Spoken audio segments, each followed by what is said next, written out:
Hello friends, I'm Brian from Watch Complications. Thanks for watching. Thank you to my subscribers who keep commenting and providing feedback. Glad to have all of you on board. This video is the second in the Making Custom Watches series. In the previous video we applied the custom logo to the pre-made generic dial that I had purchased. This video we're going to talk about attaching the dial to the movement, and then again keeping these videos fairly chopped up in terms of the content so you can watch them in smaller chunks. In the next one you'll be able to see me attaching the hands once everything is put together in terms of the dial and the movement. So keep on watching for these little videos. Let's get to attaching the dial to the movement. Okay, so the next step is we're going to start working with the movement. And the first thing I'm going to do is take the hands off. And these are always nice to hang on to. You can use them for parts or just protecting things while you're working on them. And let me get my hand remover tools. So a couple nice little, you saw me pushing the logo down with these a little bit over the plastic. These are nice curved prongs essentially, and I can slowly and easily lift the hands off of the pins. As with everything else in watch tinkering, it's about just taking it easy and taking your time. I just want to make sure that this is all working.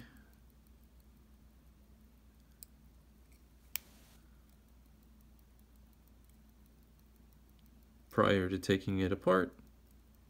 Again, these aren't super high quality movements, but they'll get the job done.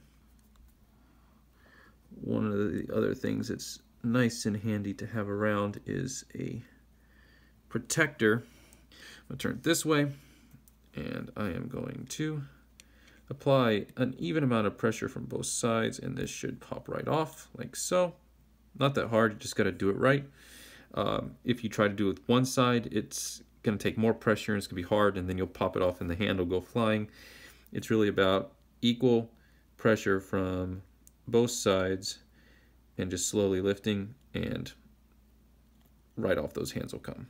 So that's the case with removing hands at any time. Okay, so now we're going to start putting the watch together. We've got the movement and we've got the dial, which I showed how to put the logo on in the last segment. Usually the hour wheel, which is the one that goes in the center, usually comes separate from the movement. Usually when you buy a movement it comes with it, but it's not attached, because what keeps the hour wheel on the movement is the dial and the pressure from the dial and the washer underneath of it. So here's the hour wheel for this particular movement, and I'm going to put it on the movement and make sure that the teeth connect with the minute reduction wheel.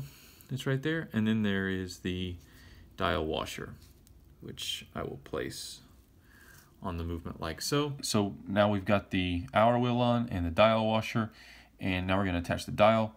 There are 2 feet on the reverse of the dial. Those 2 feet go into the movement and will lock in place with screws. There are 2 dial feet location on the movement. On this particular one, they're recessed. So you can see there's one right here.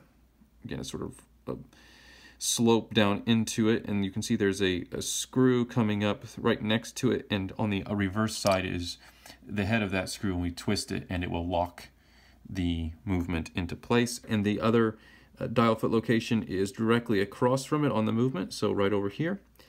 And we will put this down into place.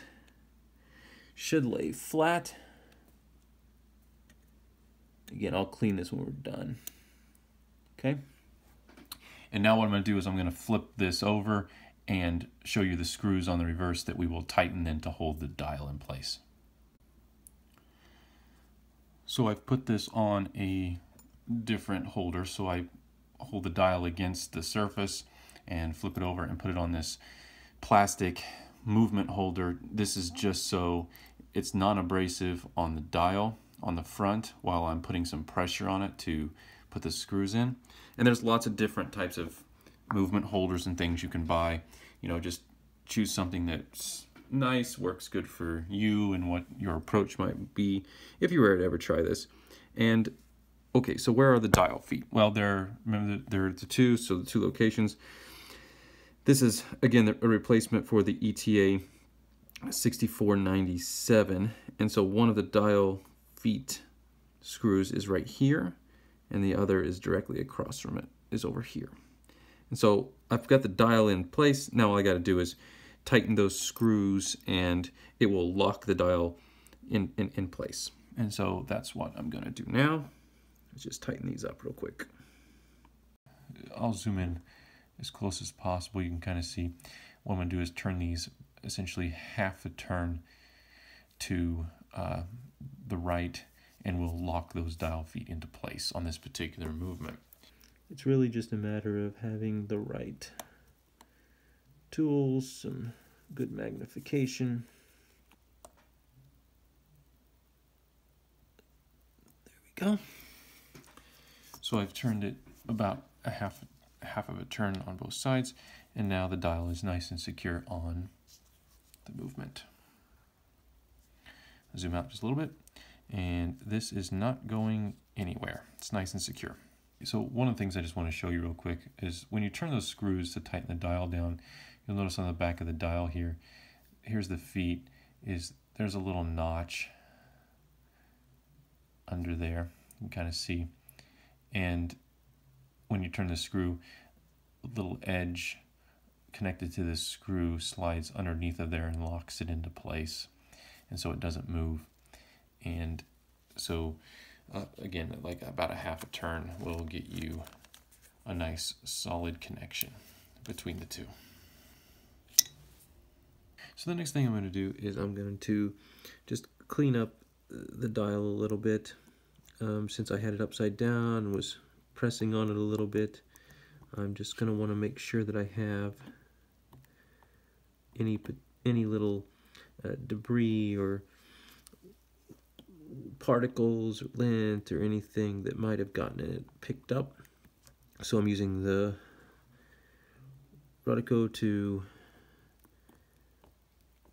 press around on the dial a little bit, again picking up any loose particles. Also use a little air pump to move anything off of the face of the dial. Looks pretty good. Just picked up a couple things, and now we're going to put the hands on.